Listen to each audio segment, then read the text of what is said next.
This conference will now be recorded. Evening, y'all. Season 5 is upon us. We're almost to week 3. I'm gonna go ahead and break down how we think it's gonna go, like we've done the previous times. Got Mike joining us tonight here and give his analysis. Possibly one of the few people I know who dives into numbers harder than me. So I think this should be a good one. Definitely when I have time, man. Yeah. Yep. All right. Well, we'll start out in the AFC like you normally do. Up in the East, where I've got starting off with the Bills. And last season, of course, they went down the conference championship game to the Jags. The way I'm going to grade the teams this year is talking about what I think their best offseason move is, key game or games for them this season. How do you beat them? And what will it take for them to win the Super Bowl this year? So for Buffalo, I really liked. I thought they got an okay cornerback in the first round in Hawkins. He's got good height, good speed, and change of direction. I think it's their best move because while they also traded for Carter from the Giants, who's going to be a quality pass rusher, they also had to give up Snowden as part of that deal. So that's kind of a definite negative, I think, in there. As far as their key game or games, I'm going to go with the weeks 1 and 14 versus the Pats. Patriots challenged them last year. I think it'll be key to see if the Bills can maintain a stranglehold on that division this year. Also, week 15 is worth noting because once again, they get the Jags in a late season matchup. Could have a number 1 seed on the line, or at very least, the Bills will know if they're legitimately should have Super Bowl dreams or not. And how do you beat them? I say you got to slow down both Diggs and Singletary. If even one of those guys going off on you is enough to ruin your day. And of course, got to avoid Edmonds and White because both of them are game changers who not only can take it away, can house it on you very easily. And for them to win the Super Bowl, they got to take care of business, get back to the conference championship game, and you got to assume it's probably the Jags in their way again. And I got to point to the turnovers because every time they've played them, they've lost that turnover matchup, and it's been a close game up to there. So it's not a really creative answer, but I think it's true. If they can take care of the ball in a game against the Jags, they give themselves a good chance to play for the championship. Yeah, I think that's a pretty fair assessment. For each one of these teams, I've taken some time to review their schedule, look at their team, what they got coming back, what they've lost, and kind of worked out where I think every team that we have out here is going to land for the season. So maybe it'd be kind of fun to come back at the end of the year and, you can laugh at me and say, ha, you were wrong. Or, I'll just walk around and tell you how right I was. We'll see how that goes. For the Bills, obviously they've been dominant this season. Them coming over to the AFC and doing what they've done has been trouble for a lot of teams. We knew the AFC was going to be stacked, and we're adding Nidler now to the group, and he's turned things up. So we're looking at a situation where we have 9, maybe even 10 teams trying to get 7 playoff spots. So somebody's getting left out. In this case, it's not going to be the Bills. The Bills are solid, and they're a lock, I think, to win their division. But it may not be as clean and easy as it has been the last few seasons. When you look at their schedule top to bottom, they have a very, very tough schedule. So they're going to look at getting New England twice, and I actually, hate to say it, I think they're going to sweep New England. I don't think that's even a split. Then they're going to get Arizona, who's hot, out of the NFC East. He's saying it's his time. He's saying he's focused. He's paying attention now. We'll see how long until FIFA takes over and distracts the coach there. But Fair point. They got Austin recently moved. They've got KC, who's trying to right the ship and control the NFC West, or the AFC West. They got San Francisco, which is a stacked team that Nidler left behind. So I think they're going to be a little better than expected. Tennessee, Indianapolis, Cincinnati, Jacksonville. I mean, that's just a murderer's row of teams. Oh, and then they also have the Dolphins. So everybody's overlooking the Dolphins, and I think you got to keep an eye on them. With all that said, with that crazy hard schedule, I still got the Bills going 13-3. Because at the end of the day, TG's running with my single most hated player in this version, Devin Singletary. I don't know what it is about his little ass, but I cannot tackle him. I hit the dude with everything I got, with my biggest, strongest guys, and he shrugs them off like they're nothing. On defense, I can't do anything against Edmonds at linebacker. Edmonds is an absolute freak.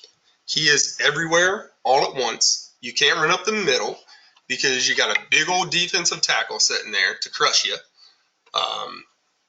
I think we've seen the damage that somebody like Ed Oliver can do. And they got another big boy down there, Michael Pierce.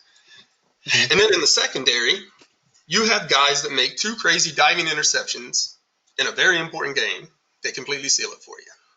So top to bottom, that team is loaded. Even with the tough schedule, 13-3 is where I see them landed. Yeah, I can see that for sure. Yeah, that duo of defensive tackles among the best in the league, and as time has shown that having good tackles with block shedding is key to having a great team. Yep. So then we'll talk about the Patriots now. Last season they went down the wild card round to the Bengals. Their best offseason move, I think, I might be biased here. I think Adam Bosa in the trade with the Chargers is going to help boost that defensive line that already has Sweat and Ioannidis to be as good as almost any in the league. I also really like their first-round draft pick, Waters. I think he fits what they like to do well. He's got just enough quickness to take advantage of that speed that the receivers are going to have to stretch the field vertically, and you're going to see him catch a lot of crossing route passes this season. Their key games, of course, it's got to be the games versus the Bills. They're trying to break through and fight for that division crown. He's got to win at least one of those to have a hope. Also, we got to say week 4 with the Titans. That game has been hyped up a lot. Winning that would be a huge confidence boost for them. You got to think that would propel them to a successful season from that point. If they go down there, it could slide the other way. So I think it's a very, very important game. As far as how you beat them, I think you got to go after their defensive backs, and you got to stop Kamara from getting going. They lack some star power in the secondary, and I think that could be a problem if you're facing an elite receiver to be able to match up in one-on-one situations. And you also just got to respect that Kamara is going to be a problem also in the flats too, because you like hitting the running backs and those quick passes. As far as what it'll take him to win the Super Bowl, they need an MVP season from Kamara and the defensive line to pile up the stats. They need a bunch of sacks for sure. And they're obviously not a favorite. If they get some good breaks and win that game, I'd say versus the Titans, they could make a deep playoff run and surprise some people. Yeah, they definitely surprised a lot of people last season. I think you're pointing towards Kamara, and it's obvious when you have a 95 overall back like Kamara, somebody that runs like he does, and he can catch, which fits that offense perfectly. Yep. You flat out called it. He likes to get that ball out there in the flats. He's quick to do it, and to be honest, it makes a lot of sense, right? If your O-line is sketchy and you don't have your first or second read, why not get it to the guy that can make moves like that? It makes perfect sense. But I think something has to be said about what Dwayne Haskins has done, right? Because Haskins, 2 seasons ago, comes out and he's throwing for 3,500 yards, has more interceptions than touchdowns, gets a big, fat $220 million contract, turns around and throws down an MVP-type season. He has over 4,000 yards, 38 touchdowns. This is about 14 interceptions. That is pretty impressive. I think at the end of the day, the offense just comes down to that offensive line. It's not special. It's average at best, and that's going to cause a lot of pressure. As far as the defense goes, you pretty much nailed it, right? I think you were even modest because you said the secondary is a problem, or the secondary is okay or not impressive. No, that secondary is atrocious. Let's just call it what it is, right? Because their top cornerback is Joejuan Williams. He's got no speed compared to the guys that are running around out there. They got 2 safeties that are decent with Duger and Walker, but Duger can't cover anybody. He's really just a big old a linebacker, masquerading as a big old strong safety. That's really not going to get the job done, unfortunately. Even as you move forward through the line, the linebackers, not all that impressive either. So even if you have one guy that you love to focus on defense and kind of be a terror, it's a problem. The defensive line is there, but that defensive line has to win the games for them. When you talk about how do you beat them, he's improved a lot. The coach has improved a lot over the last year or so. Give him a lot of credit. It takes time to analyze his game, tries to get better. But I think at the end of the day, how you beat them hasn't changed over the past 2 to 3 years. You don't beat them. You just wait for them to beat themselves. Because sooner or later, they're going to make a mistake when the pressure gets turned up.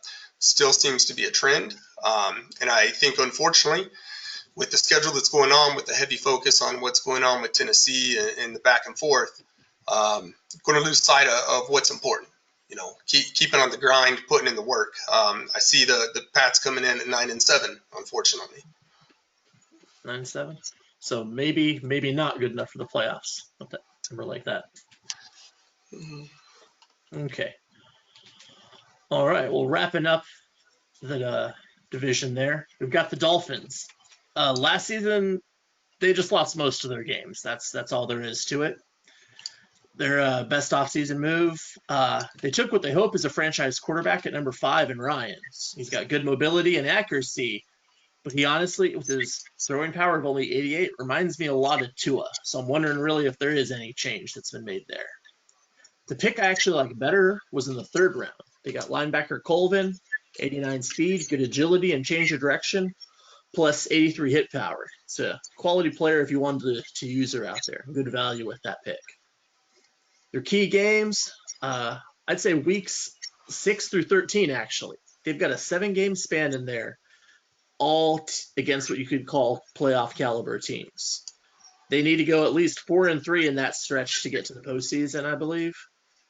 It's achievable, but definitely not a gimme. And how do you beat them? It starts with Breida. He's, a big-time home run threat out there. And you got to watch, I think, especially with this new quarterback, very much like Tua, sit on the shorter passing routes. Because you try to force the ball downfield, even to a speedy receiver like they have, that, you're going to get a lot of underthrows. So you can afford to take some risks. So I think that arm's going to come back to bite him there. As far as making the Super Bowl, you're going to need enough carries for Breida to potentially warrant a suspension for stat padding and injections of growth hormone into that quarterback to make his arm more viable.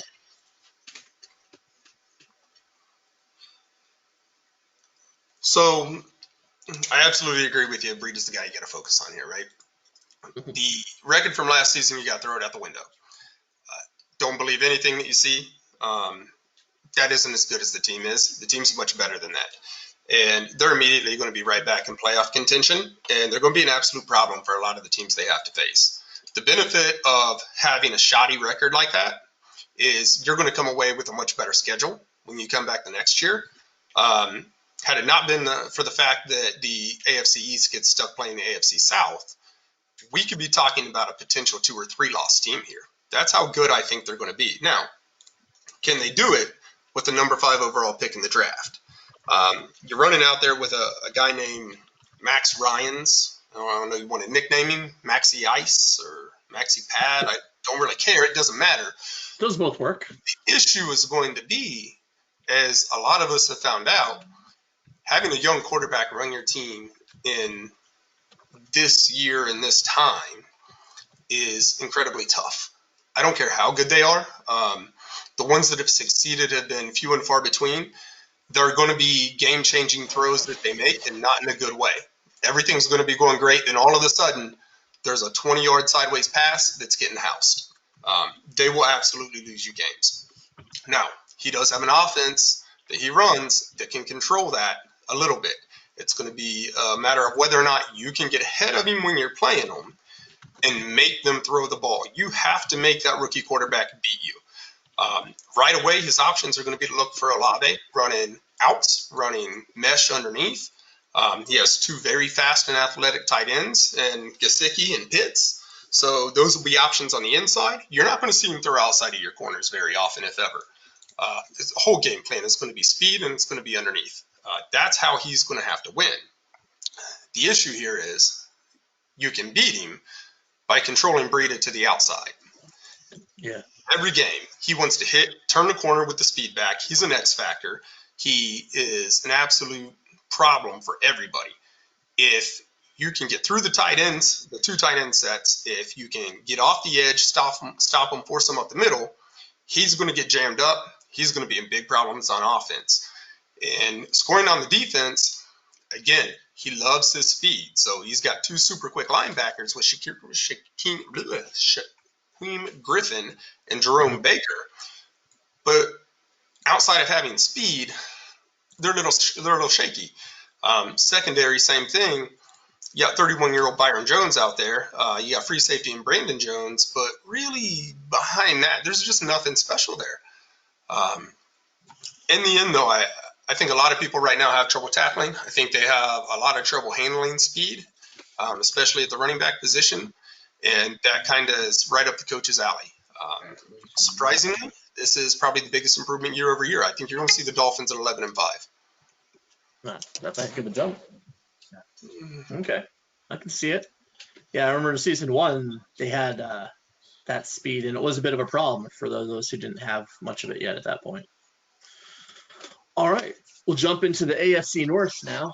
We're going to lead off with the Bengals. Last season, they lost a great game in the divisional round to the Bills, capping off, 12 wins. What really was a great season for them. As far as their best offseason move, I guess I'll go with their first-round pick, defensive end Woodyard. He's got better than average speed and acceleration, decent finesse move at 75, and, impact blocking of 80 is worth of note. He could totally develop into a solid piece if they spend the time to develop him. Key games for them, I'm going week 16 and 17. They've got the Browns and Chiefs back-to-back. If they could win both these games, we're probably talking about them winning the division. But if they lose both, being as tight as things going to be, they could actually be outside of the playoffs. So I think those would be two very significant games right there. As far as how you beat them, you've got to go for Mixon's knees, break his legs or something. That is the clearest path to beating them because the dude he runs over you. He can run past you. He can juke you out of your shoes. You've got to contain him in some fashion to beat them. If he goes off, you're probably going to lose unless you can score 60 points. What will it take for them to win the Super Bowl? Obviously, a whole lot of Mixon, but the other biggest thing, I think, is Tyler Boyd's now a member of the Rams, and he was a big part of that passing game there to complement what Ross would give them as far as his speed. You're going to need someone to take that position, and then you would need quarterback Ben Boom impacting those games with his superior height and speed. You talk about losing Boyd, and that is certainly going to be a problem. This offense is designed around getting Mixon the ball, getting ahead of you, pounding you over and over, and then when you least expect it, finding John Ross, right? That's how he catches you. He catches you with that long ball. The answer to Boyd, however, is Deion Vernon. Deion Vernon, from a physical profile standpoint, is one of the most impressive receivers I think that we have coming up that's young in the league. Vernon is fairly tall, really quick, and he can jump.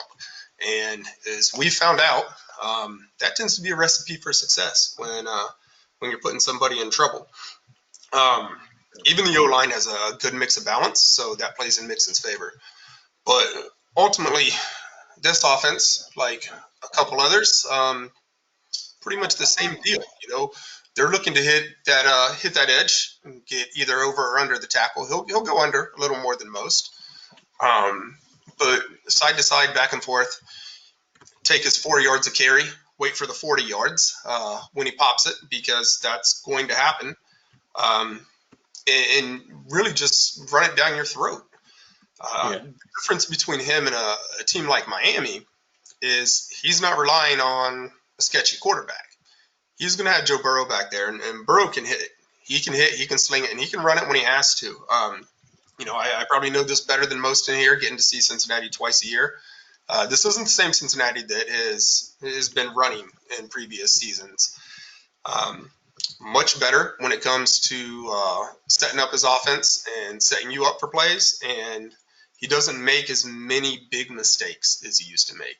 Huge improvement there, and I think he's seeing the difference. You hit on a couple players on defense that I absolutely love. Second-year corner, Ben Boone, again, absolute freak, man. A 6'3" lockdown cornerback that can flat out fly. Probably one of the 15 or so fastest players in the league. You don't find that every day, right? Nope. And then combine that with what I'd like to say is two dicks at safety. You got a young dick, you got an old dick. You got Richard LeCounte, you got Richard Sherman back there. And, even though Sherman isn't what he used to be, having him over the middle is huge. He still makes plays. Even plays where you think you have him toasted, he still gets there. As far as their schedule, the downside to taking out the Browns and getting first place is you get to enjoy the first place schedule. That means you're going to see Jacksonville. You're going to see the football team. You're going to see KC, the Chargers. That's an issue. But I think he's got enough in the tank to pull out some wins. And I expect to see, at first I was thinking 10-6. I actually think the Bengals are going to come in 11-5. Okay, you can see that. Alrighty. And moving on. There we go. Browns. Last season went down in the wild card. Also, another victim of the Bills. My favorite offseason move, for me, it's got to be trading for Khalil Mack. He may be 33, but he's one of the very best defensive players out there still. And this is totally a win-now move and makes a formidable tandem with Myles Garrett out there. Arguably a better tandem than Sweat and Bosa in New England. Key games this season, similar to the Bengals here, whereas I see it's weeks 15, 16, and 17. Closing the season with the Chiefs, Bengals, and Giants. Regardless of the outcome of this stretch, I still think the Browns will be in position to be a playoff team, but a strong finish here could have them as high as the number 2 seed, I think. But if they falter, they could be stumbling in as one of the lower wild card seeds. How to beat them? It's another offense that's built on, a running game that's just going to bludgeon you with, the blunt instruments of Chubb and Hunt. Obviously, there's weapons at wide receiver as well. Still got to pay attention to Odell Beckham Jr. He'll make a guy miss off a short pass and just make you break a controller. Beyond that, you've got to get the ball out quick, of course, with Mack and Garrett there. Otherwise, your quarterback's going to die. For what will it take them to win the Super Bowl? I think they got to stay healthy, and they got to get production out of that beefed-up pass rush to compensate for a secondary that kind of doesn't have an elite quarterback. And if those things happen and they can make up for the fact that Love is their best cornerback, is really kind of a number 2 guy, then I think they'll be in the mix at the end of the season. No, you're absolutely spot on. To be quite honest, the performance of the team in the last few seasons has been complete shit. Brought in Trey Lance, looked for Lance to be the leader. And, while he's put up 4,000 yards, 40 touchdowns in each of his first 3 seasons, hasn't quite gotten the job done. Put a lot of that on myself as the coach. I'm the one that implemented the offense. I'm the one that looked to put in the option offense. At the same time, I didn't put in the time and effort that was required to get better. Probably more so than any other year that I've coached or any other run of seasons that I've coached. I haven't done the time in the practice facility to make sure that the team's running right. Chubb's been consistent, 1,500 yards a year. Beckham last season, most underutilized season that he's had. And, moved on from Hooper at tight end here recently and looked to bring in Eric Gilbert last year, but unfortunately he went down to injury. Went a little out of character earlier in the offseason. I got rid of an offensive lineman, which if you know how I run my lineups, pretty much never get rid of offensive linemen. So I think what we're going to see is a team that's going back to the basics, okay? Putting the time in the work, focus on the offense. We gutted the team early on. We focused on a lot of young players, and the development on those players really didn't come through where it needed to be. A lot of that tip of the cap to Jacksonville is they were able to develop all their young players that were in similar positions on a similar timeline. So that set us back a little bit in our process. but we're still incredibly young with a lot of development yet to go. On the defensive side of the ball, again, out of character, bringing in a hot free agent like Mac or a hot player from another team like Mac is not something we normally do. That's counterintuitive to how we build the teams, typically more of a small ball setup and develop them. But I think that defensive line is going to be pretty fierce with Malcolm Garrett. I think we've already seen early in the season what kind of damage they can do. We're cutting it down to where we're focusing on only 2 linebackers with Mac Wilson and Shane Lee. And in the secondary, it just takes time, man. Big problem when we traded Ward. We underestimated how valuable the corners were going to be, but we believe we have one of probably the top 3 safety pairings in the league with Delpit and Harrison, and remains to be seen whether or not Hancock can develop. So overall, I think we're going back to the basics. I think we've already proven what we're capable of. Not too often that you drop a 55 on an awesome team like Tennessee. Not rubbing it in, but this is what it is.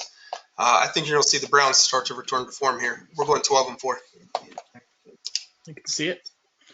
All right, wrapping up the division, we've got the Steelers. They've had a very up and down existence, just of note there, because they've won 3 games, 10 games, 5 games, and then 4 games last season. So as far as their best offseason move, I say it obviously appears that the Tanner Morgan era is over in the Steel City, because at number 10 they took quarterback White, and he's a legitimate dual threat. It looks like he's got the arm strength checking in at 92, which in my experience that's a bit important threshold there, being at least that strong. Also of note, I really think their selection in the second round was a big positive. Defensive tackle Rodriguez, he's got good quickness, strength, and solid tackling, especially for a rookie. Key games this season, I don't think you really circle any at this point for them, because being you're breaking in a new quarterback, it's really more important that they build this guy up quick. And it's almost the outcomes, getting the wins and losses is almost secondary to just, maximizing the young player and getting him his yards and not turning the ball over. If he does that, the wins will come. As far as how you beat him, you got to know where Juju is at all times on defense. He's a problem. And you got to put some pressure on a rookie quarterback, because he's going to make some errant throws. And you do need to respect the playmakers on their defense, because between, Watt and what they got, Fitzpatrick back there, they've got some good players there you got to respect. As far as what it would take for them to win the Super Bowl, they would need another worldly season from the rookie quarterback and all the stars to shine brightly on their defense, and they'd have to take care of the ball in a way we haven't seen them display in all 4 seasons yet. We'll kind of work our way backwards. So Super Bowl is not a thing. It's not happening. Not in the AFC, the way the AFC stacked up.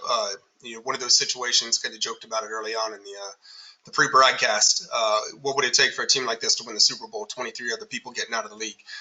Maybe not that severe in this case, because he's certainly a talented coach. A few seasons back, he was a real problem and actually threatening for the AFC North title.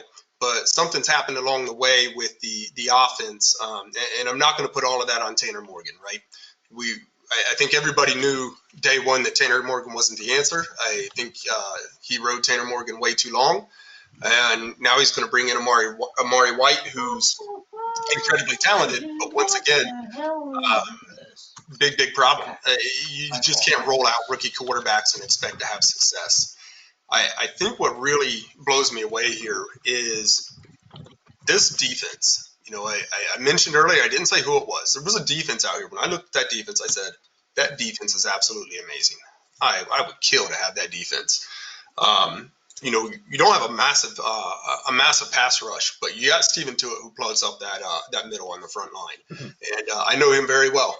Him and Mr. Chubb have met quite a few times. But behind him, you have possibly the 4 best linebackers in a 3-4 alignment that we have in the entire league. You got T.J. Watt, you got Ngakoue on the other side, so your edge heat's going to be hard. T.J. Watt, man, you just know where he is when you're lining up your offense, and I'm going that way, away from him. No chance you're going at him. Guaranteed loss of yards. Then Devin Bush in the middle. So if you happen to get by to it, you're going to run into Bush. If you think you're going to run around the edge and you happen to get around Watt on the edge, Devin Bush is just going to run your ass down. That defense is absolutely amazing. So you see all the problems on the front seven. You're like, I got it. I am going to throw the ball deep. And you're going to do that to Minkah Fitzpatrick. Good luck. Good luck. To me, that defense alone is 6, 7, maybe even 8 wins in a season. So how does the coach get the offense going to push to 9 wins, 10 wins, or even further?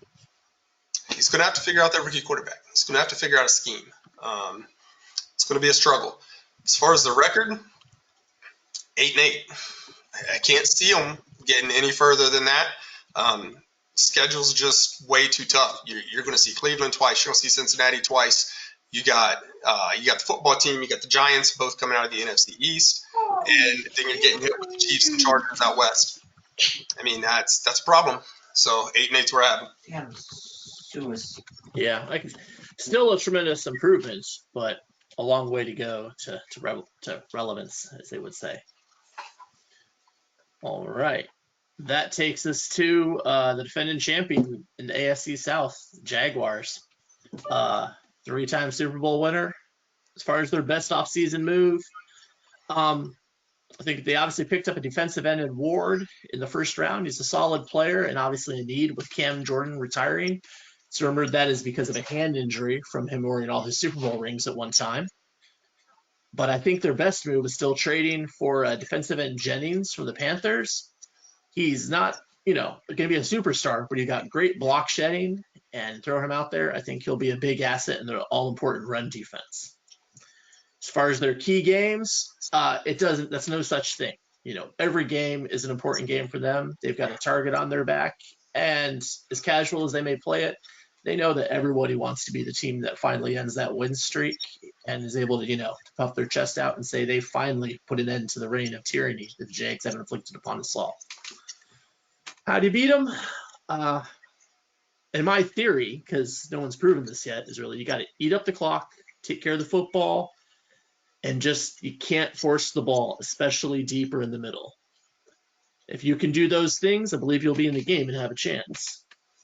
What will it take for them to win the Super Bowl? Just keep being who they are. Keep making picks, keep running the ball, and just retain a level of focus because they're going to be getting everyone's best shot. Yeah, defending champ, what can you say? What's that, 60 wins in a row, something crazy, right? I believe the last team to beat them happens to be a team I'm pretty familiar with. So when it comes to a recipe for beating the Jaguars, the answer is pretty easy. And the problem there is that there are very few people that can, or teams that can execute it, right? The answer is you have to play perfect, because he's typically not going to make mistakes on that team. This team, maybe even more so than any that he's ever coached, is absolutely loaded. We had a conversation a few weeks back, and I kind of kept myself out of it, where they were, they were saying, well, I took the Jags, and the Jags were trash, and, it's like, listen, I don't want to hear all that, right? Because when you have a high-quality coach that can develop players, young players specifically, like that coach can, it's an absolute advantage to have a team that has 2 first-round picks, that has guys like Taven Bryan, Josh Allen, Miles Jack, C.J. Henderson, all on that team, okay? When the veteran of your offense is DJ Chark, you got a really young squad that you've developed from the ground up. So having the ability to do that from the start is huge for somebody that can get the most out of them. Now, the same can be said if you're an average coach and you think you're going to be able to compete that way. Just complete side note away from the Jags, that's something that guys completely miss here. You have to be honest about how good you can coach your team and how well that team can play. Some people can baby a team with 70 rated, average wide receivers or below average wide receivers and turn them into stars. Other people just miss balls, throw picks, don't run efficient offenses. You got to know your role. You got to build your team to fit what you can do. As for the team itself, as I said, Justin Fields absolutely loaded. kind of ironic seeing C.J. Verdell over there tearing people up, right? Someone I'm quite familiar with. One quick note I got to make. We need a commissioner to edit C.J. Verdell's name because it's killing me that his name doesn't have the periods between after the C and the J like the other players who have abbreviated names on that roster. It is driving me insane. So if we could get that edited tonight, that would be fantastic. Sorry. Hey, that'd be one of the best things that came out of the podcast, right?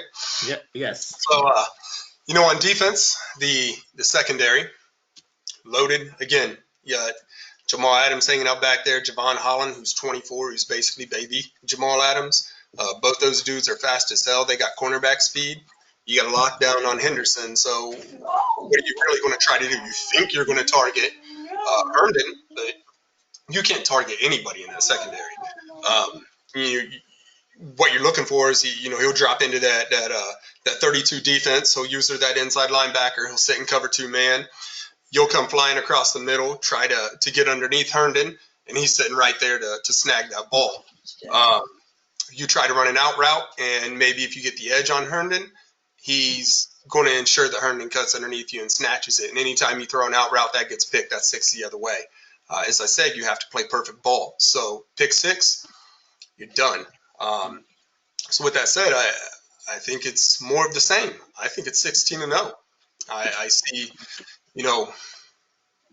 maybe Buffalo gives them a game. Tennessee, if, he has the horseshoe stuck sideways up his ass, pointed the right direction, catching all the luck, maybe he can catch him, but probably not. 16-0 is where I got him. Yeah. Until someone proves otherwise, it's hard not to just have him as a favorite every time out. Mm-hmm. All right. Next, we'll jump on to your favorite team, the Titans. Last season, second place in the division as always. As far as their best offseason move, I actually really like their trade for Fournette from the Eagles. I think being his speed at 93 is deceptive for a guy that's physical as he is.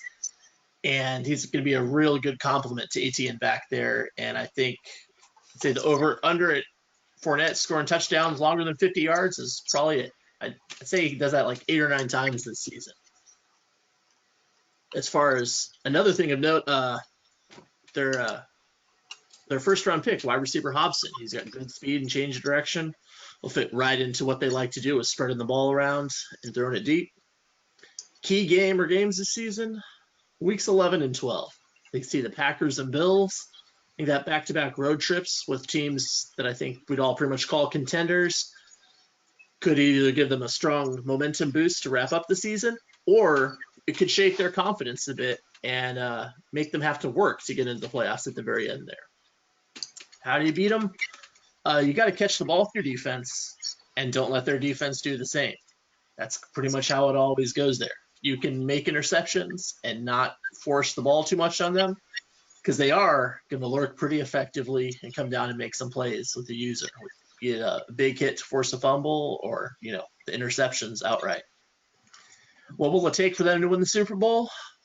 Honestly, I think the formula for them is still the same. As I've said before, they would literally need to be more conservative on offense to not put the ball in danger as much. And I think they'd need to make a trade because that defense doesn't have an answer to stop the run up the middle at this point. It's all going to be about wherever the linebacker that's being used is, and they're going to miss Hicks and his run stopping that they had from last season. I can speak to that personally because I made that same mistake the year before, and watch what happened to my defense in the season. I couldn't stop nobody. Interesting. So yeah, there's a lot of back and forth, a lot of talk going on between the Browns and the Titans, and that's perfectly fine. But to again work in reverse order here, how likely are they to win the Super Bowl?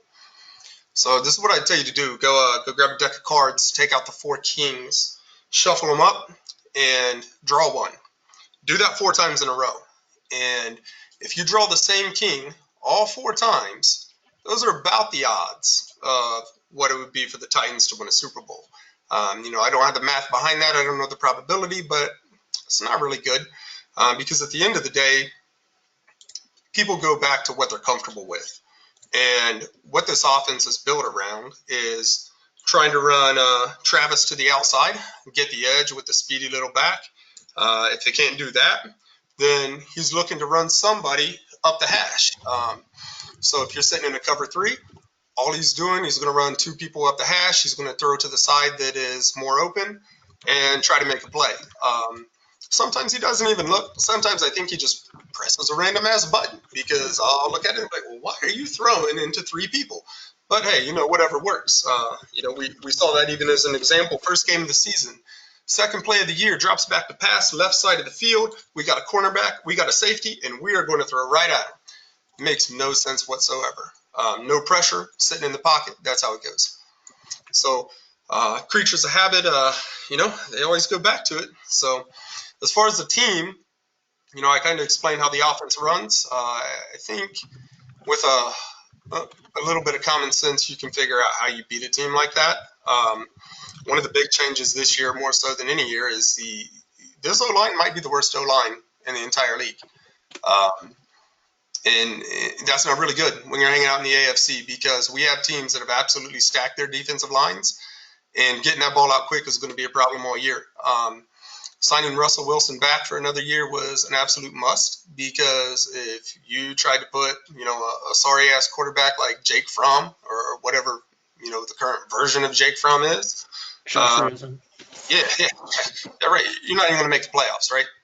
On defense, it's everything's kind of 50-50. You have awesome defensive linemen, or above average defensive linemen, if nothing else, in Derek Barnett.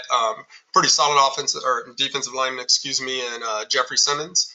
Linebackers, kind of the same deal. You got a weird mix on that 3-4, because you'll have on one hand a super fast cover guy like J.M. Brown, and on the other hand you got a Rashaan Evans who would knock the shit out of you. Secondary, same deal. Over here, we're looking at Adoree Jackson. On the other side, you got a steaming pile of shit. Down the middle, Kevin Byard. And, I'll give him a little bit of credit. You got Amani Hooker there trying to help out Byard. But, I mean, to be fair, I'm old and crippled, and Amani Hooker couldn't cover me on an out route. So, it's interesting. You got to pick your spots on him, put pressure on him. Occasionally, he'll come out. He'll throw a great series at you. You'll say, wow, man. You've been in the lab, you've been putting in some work, you kind of seem to know what you're doing. And, as soon as they get down a score, it's what's happening. It's just figuring out how to stop it. Here's the one issue, though. Like other teams are finding out, the AFC is no joke. We go about 9 or 10 deep over here, and this is going to be a tough year for the Titans. I'm not sure if they're ready for what's about to come. They've been cruising along, picking on the old Indianapolis team and some other teams that were young and growing, or doing whatever Miami was doing last year. And he's put up some 14-2 kind of records. He's going to struggle to put double digits in the win column this year. And initially I was going to go 10-6. And the more that I looked at that, you got Jacksonville twice, you got Buffalo, you got Miami, who I'm saying is making a comeback. You got Indianapolis, or should I say the Indianapolis 49ers. They brought half the team over with them. You got the Chargers. Got problems. You're out of the gate 0-2, and you got a lot ahead of you. I got them 9-7. Wow. There's some bulletin board material potentially right there for them, but it's understandable, because that offensive line is a concern for sure. He's definitely putting a lot of faith in that Wilson's going to stay healthy and be good for scrambling at all time. I mean, he's good at getting down with them, but he really can't afford any mistakes there. All right. And then to wrap up the division there, the Colt 49ers, Colt 45s, is that yeah. So I'm not even, this is a tricky one here. I'm not even sure how to rate them as last season. This is like a brand new expansion team also, most of the way this has gone here. So as far as best offseason move, I guess it's got to be the 7-for-7 trade that happened with their former selves. I'm not even going to try to break that down. But their first round pick, guard Hills, he's a stud coming in there. I think he was rated like 77, and really really good player to grab at 15 overall. As far as their key game or games, I'm going to point at their division games this year against the Titans and Jags. We'll find out where they fit in the pecking order there. Are they someone that just gets run over? Are they gonna hold their own and you know give us some good games there? I think that'll dictate a lot. If they can get a win out of those 4 games, if they're in the mix for a wild card berth, I think that'll be essential. If they go 0-4 in that stretch, that's going to be a challenging feat to make the playoffs for them. As far as how you beat them, challenging to say, unknowns, but we do know that the quarterback Ridley has a world of talent. Gibson and Adams are great skill possession players. You deal with those guys and keep them contained, you'll be in pretty good shape, I gotta think. What it would take for them to win the Super Bowl, Ridley would have to play like Lamar Jackson 2.0, which he is the closest thing to. But in this tough division, I mean, you need to see something I haven't seen before for them to emerge as a real contender, I think.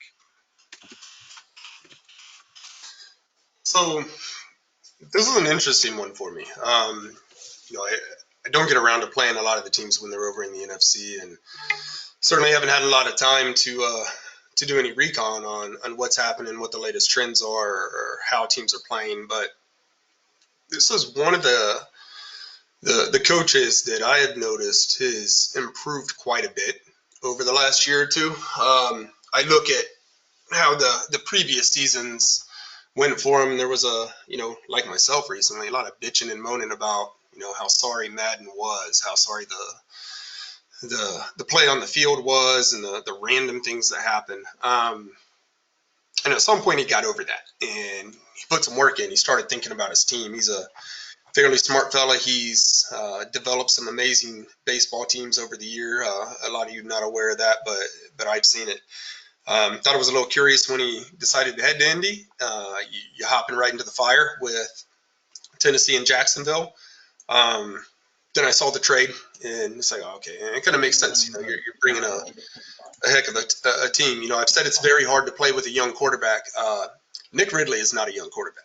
Nick Ridley might be 23, but Nick Ridley is one of the elite players in the league, and he has absolutely everything you need in a quarterback. The dude can flat out sling it, 93 throwing power. He's got 90 speed when he's running.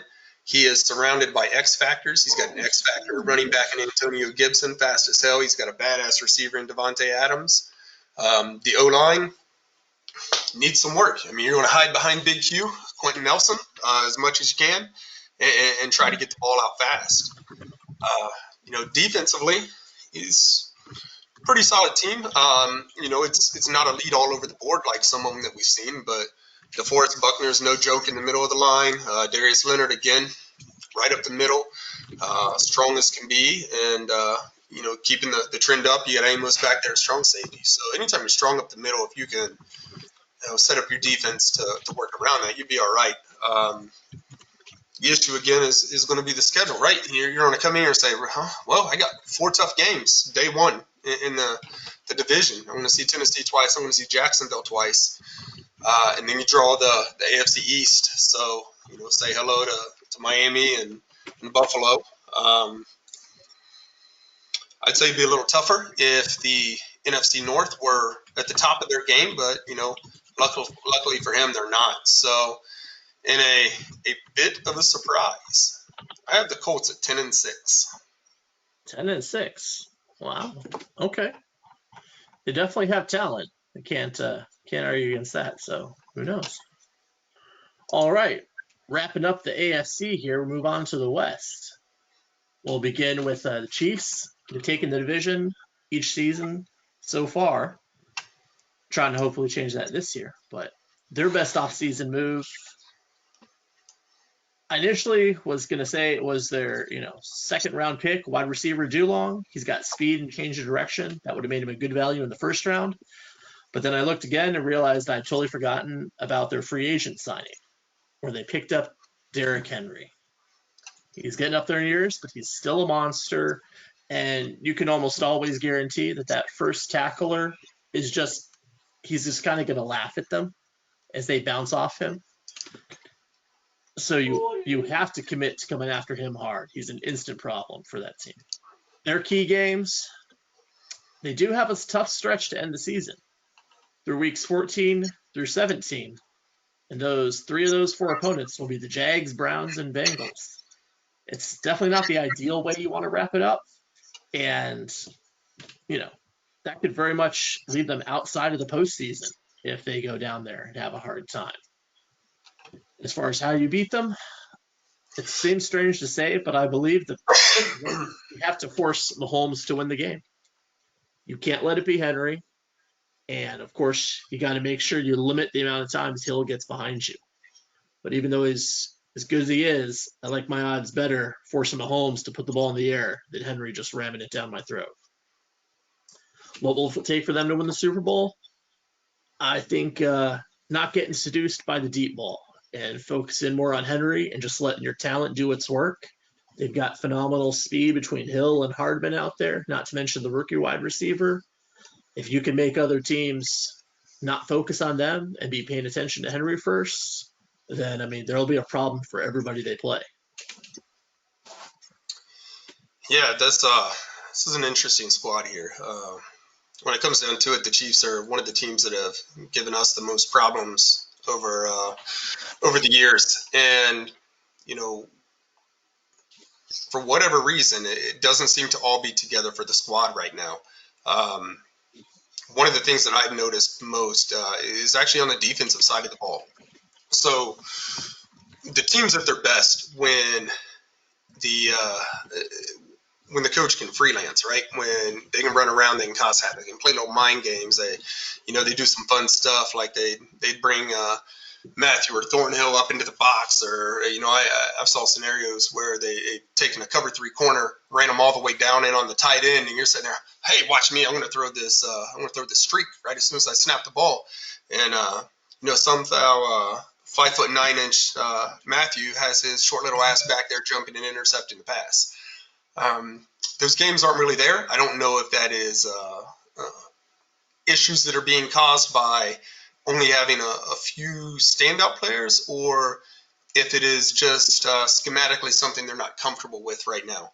But the defense right now seems to be giving up a few too many points. And, I look to the fact that in the linebacking core, you got Cashman. So most of the time your focus is going to be on what Cashman is doing, and there really aren't guys around Cashman in that linebacking core that are going to do a lot of damage. Same can be said on the defensive front. That defensive front is going to go as Chris Jones goes. And if Chris Jones isn't getting 4 tackles for losses and 3 sacks, instant sacks right after the snap, then the Chiefs' D is in a lot of problems. Offensively is, I don't know that I could disagree with you anymore. I would approach it the exact opposite of you when it comes to how you play against them. I would love for you to run Derrick Henry 40 times, please, because I know for a fact that I can't stop Tyreek Hill and Mecole Hardman going over the top of the defense. There are some things that you can control when it comes to how receivers run routes, how they get free. And typically all those things apply when you're talking about a receiver that runs 89, 90, maybe 92, 93. These two are freaks. 99 and 97 is no joke. And when you look at somebody like Hill, who's got basically 99, 98, 97 across the board on all of his physicals, it's not a matter of being able to him. The old Sports Center saying, you can't stop him, you can only hope to contain him. You can't even contain his ass. You just assume you're giving up 1. You're just hoping you're not giving up 4. And if you have to change your defense to limit that, you basically get into a situation where you want to play, how can I say this? You want to try to play 2 for 1 at any given point. And what I mean by that is you're going to have situations where Hill's going to score, where Hardman's going to score. Can you score every single time on their defense and force Mahomes to make 1 mistake? Maybe make 2 mistakes. So in that regard, like I said, how do you beat the Jaguars earlier? You play perfect. He does that to you every single time. You essentially have to do that to Kansas City. You have to make Kansas City score every single time. So there's the answer on that. That's kind of the scope of the team. I don't think we got to talk about Mahomes and the way this roster is built. Mahomes throws the best deep ball in the game. You got two of the fastest guys in the game that can get over top. The offense is absolutely loaded. There's no reason that they shouldn't be winning the division every single year. No disrespect meant to you as the host, but the Chiefs He's won the division each season so far. yeah, the Chiefs offense is just too damn good. It's that good. With that said, give me the Chiefs at 13-3. Okay, that's fair. All right. Well, moving on to the team that hasn't won the division at all yet, we have the Chargers. Last season was an abomination, and we deserved what we got for neglecting having a run stopper. So our biggest offseason move for us is obviously adding defensive tackle Tyler Shelvin with the trade from the football team. He fills a hole that was just huge in our defense last year, and you saw when we hit that tough stretch at the end of our season that good team after good team just had no trouble running the ball for 5 yards a pop on us. As far as our key games, I'm going to say weeks 10 and 11 this season. We faced the Bengals and Patriots in those. They're both playoff-bound teams from last season who ran over us like we weren't even there. So it's going to be a big test to see, are we different than we were last year against those opponents? How to beat them? If you run the ball well, stay away from Derwin James, and you contain receiver more, that's worked pretty well, and it's working on changing that. But that's been a pretty well-used formula. What will it take for them to win the Super Bowl? Running the ball with the dedication like we never have had in this version of Madden, and getting the most out of the defense. Still, I'm a legitimate believer that our defense is stacked with a lot of talent, and when we've gotten hot, we've been getting those players in the right positions to get things done.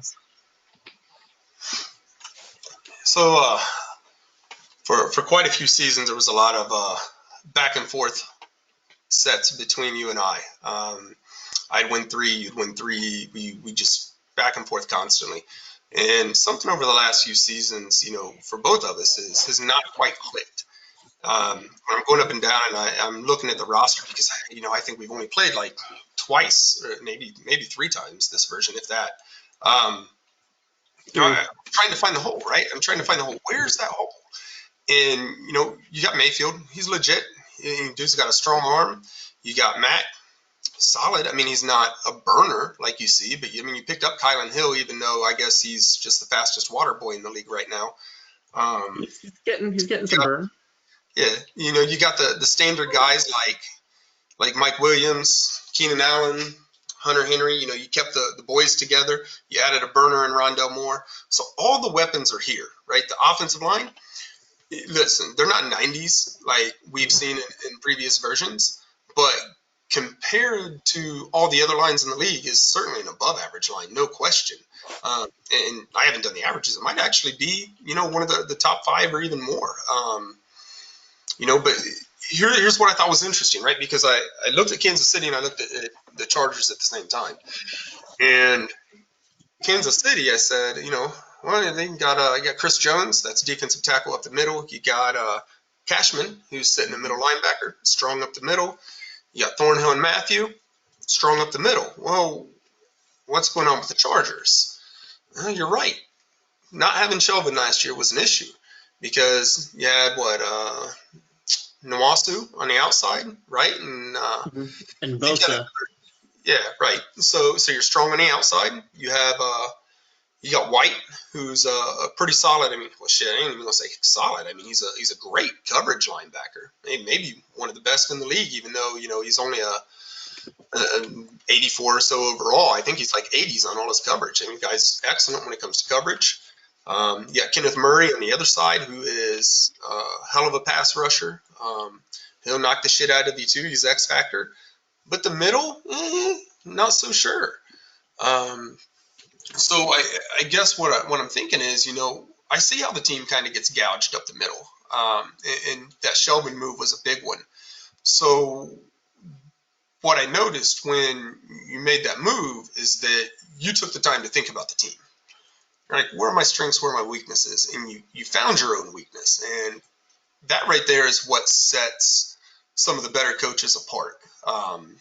It's how they manage their team, how they figure out what they're doing wrong, and they improve. It isn't just going out running. It's, as we like to joke, stretch to the left, stretch to the right, and quote unquote stretch up the middle, and then chucking one over the top. Triple coverage be damned. It's finding out what you got to do to get better, how you got to improve that roster, how do you have to change your offense, what do you have to do from a schematic standpoint. You've done that, and I think this is going to be the year that it pays off for the Chargers. I see the Chargers going 13-3, and when you talk about important games, the Week 17 game on the schedule is against the Titans, and that's going to be for the AFC West crown, and it potentially is going to be for the Titans' playoff lives. So when you talk about the game of the season, that's the one that everybody in the AFC ought to be circling on their calendars. I think when we get to Week 17, that's the one we're all looking at. Yeah, with the way you've broken it down, it's just shoe could be on the other foot in that situation as it was last year. Anyway, so we'll see. All right. Well, wrapping up the AFC here, we come to the Broncos, which are the Toronto Broncos now, which doesn't exactly roll off the tongue, but hey, it's a move. As far as their top offseason move, I think they drafted pretty well, and I'm going to go with that. You may not think that defensive end Jackson was worthy of being taken at number 1 overall, as he's not really a franchise changer, but their second round selection, offensive lineman Stern, the third rounder Rhodes, are guys you could argue would be decent late first round talents. So they got some quality pieces there. Their key game this season, we answer much like I did with Jacksonville, but for the opposite reason. Because when you have the number 1 overall pick, you aren't circling any games the next season. You need to just worry about each week and finding a way to win some games before you can prioritize any of them. As far as how do you beat them, keep an eye on the running backs. They get the ball a lot, especially in the passing game. And if you've got some speed at wide receiver, you need to go after their cornerbacks because they're definitely on the slow side and can be gotten over the top. As far as what will it take for them to win the Super Bowl? A bunch of the deepest, darkest magic that exists, and I'm going to say a minimum of 3 necromancers. Yeah, I mean, necromancers could be the play. You could kill the other team. Probably still not going to make the Super Bowl, unfortunately. The team itself, structurally, is built the right way, right? So we need a quarterback. They got Herbert. They got a solid, quick running back. They've got a stud receiver in Judy. They got Van at tight end. The O-line is as good as can be expected. But I mentioned earlier that you have to understand who you are as a coach, what your scheme is, and how you can get the most out of that. For this team, building young isn't the answer. This is the kind of team that I don't want to say you mortgage your youth, but you need to bring in developed parts to help you, right? Because there isn't an elite scheme here. There's improvement. And, I look at a couple of different people that improved significantly over the last few seasons. And I've personally seen the work that's been put in to try to improve from a scheme standpoint. And when I watch the gameplay, I see the differences.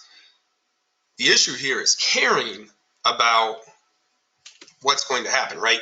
You come out, you'll be excited, you're ready to go, you're going to crush it in week 1, and by week 5, week 6, your team's on autopilot, you're taking L's to the Chargers, you're taking, L's to the Chiefs and everybody else. So until the team itself is steady, full season, full effort, day 1 to the last day, you're not going to see the big jumps. They're not going to be a playoff contender. The roster itself, there isn't a team in this league except for maybe the Steelers, that wouldn't kill for this linebacking core, right? I mean, Baker, nasty. Raekwon McMillan, nasty. Dylan Moses, awesome. Bradley Chubb, awesome.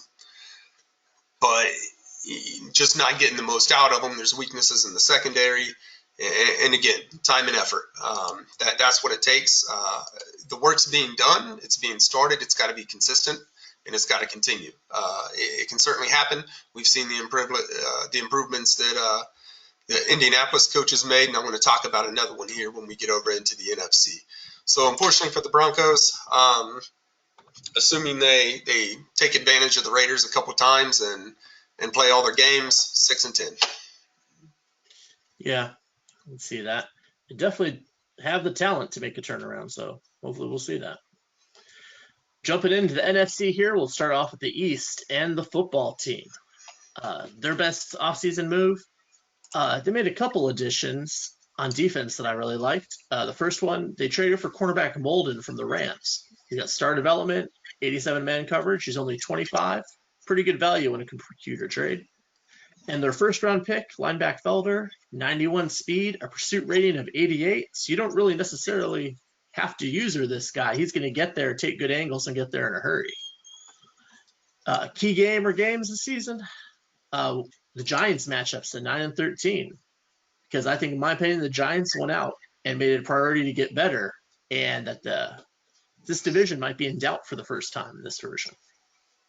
How do you beat them? You got to find a way to contain the speed of their stars at running back and wide receiver. Much like a senior taking a sophomore to prom, Taylor and McLaren are both a constant threat to go all the way. You got to slow them down and force the young quarterback, Sherrod, be the one to make the plays. What will it take for them to win the Super Bowl? Keep doing more of the same. They were right there last year, and one of the best games I've seen in a while, especially as offensive heavy as this game is. And if Sherrod continues to develop, there's a good chance they could be back in that championship game again. If they come with that same formula, they could very easily be the team to lift the trophy next season.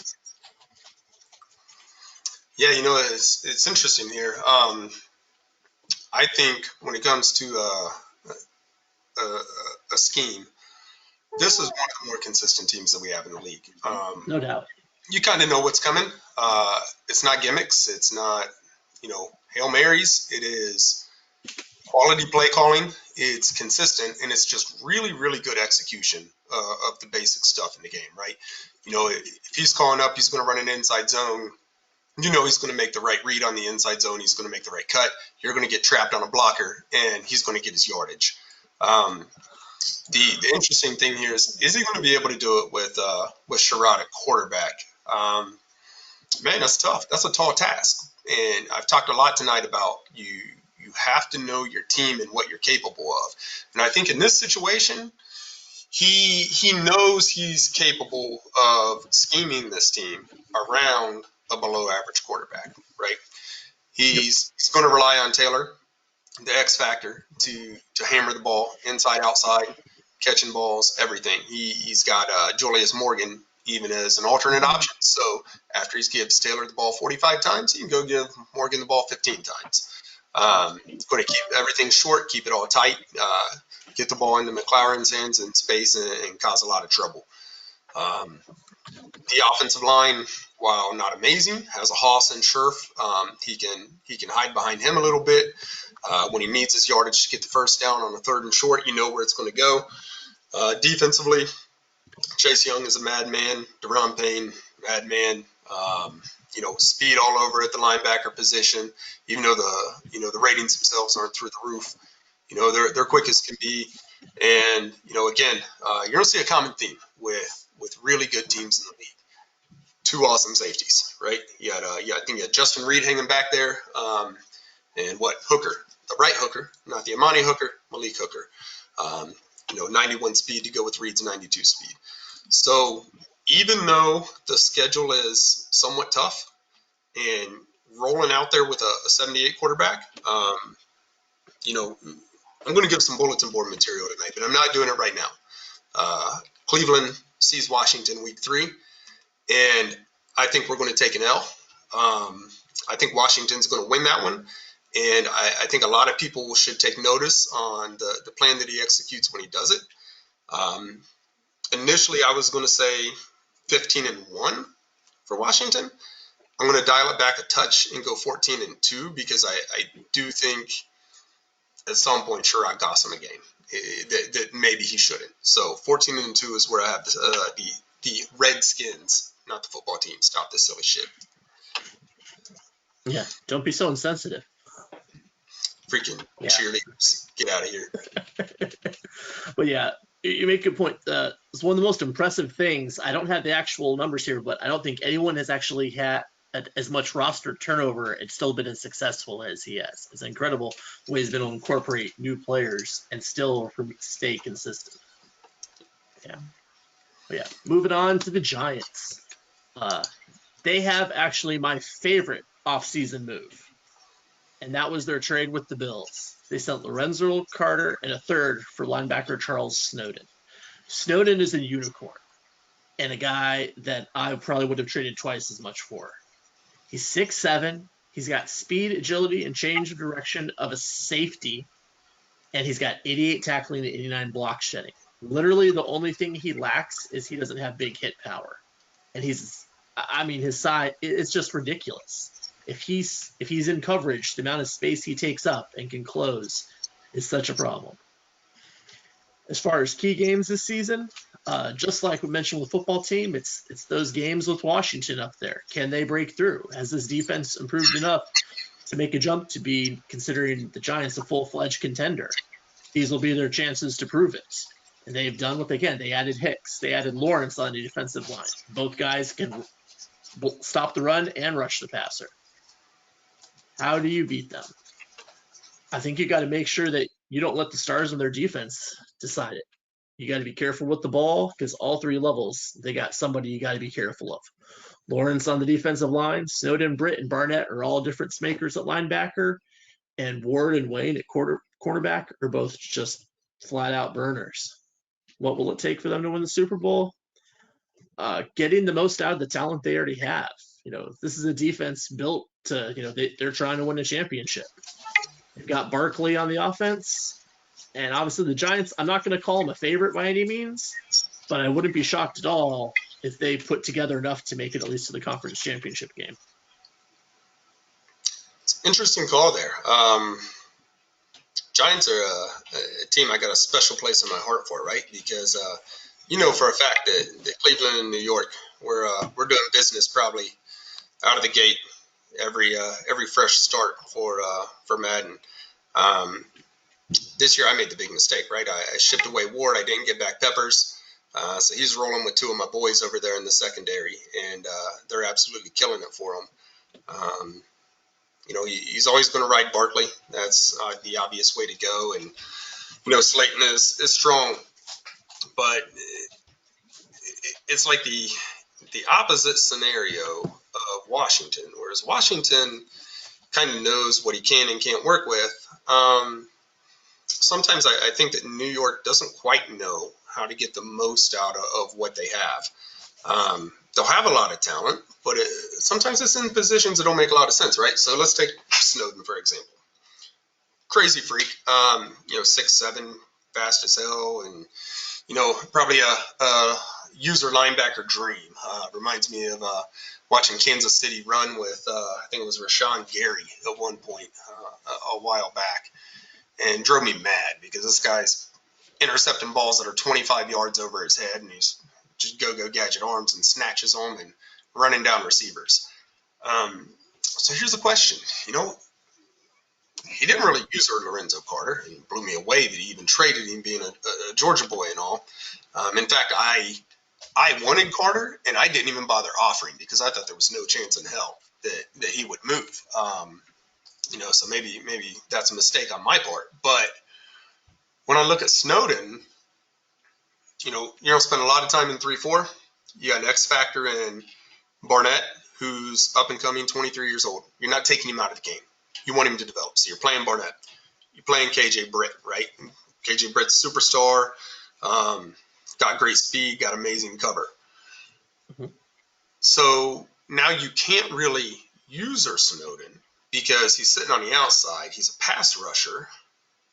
But if you don't use him and you drop him in coverage, he's actually going to get toasted because his coverage isn't good enough. Yeah, he's 6'7", but you're taking a risk that he's going to be in position when you switch to him. That's a bit of a problem. So he's acquired this piece that doesn't quite fit or that he can't quite take advantage of. So did he actually get better? I don't know. I'm not sure that he did. It's a lot of times you can get a higher quality player, but if he doesn't structurally fit in what you're doing, it's not a benefit. So is the pick that went with him, is it worth it? I don't know. It's a tough call. As far as the rest of the team and what they're going to do this season, I already told you Washington's going 14-2. I don't really think that the Eagles are ready to challenge, or the Giants are ready to challenge that. I think they've got to figure out how to use that team, how to get the most out of them, how to lock down 3 wide receiver sets specifically when you get further in the playoffs, or 4 wide receiver sets if you run into certain teams that reside on the west side. So I see the Giants rolling 10-6. Okay. All right. Moving on to the AFC North, we'll start out with our favorite long-haul trucker, the Bears. Their best offseason move. You can't always love giving up a player like Mack, but I think they got some decent value, and good offensive linemen are important. So I'm going to go with them attaining Mike McGlinchey from the Browns. You got a 3rd and a 7. At least they got some value for an aging superstar.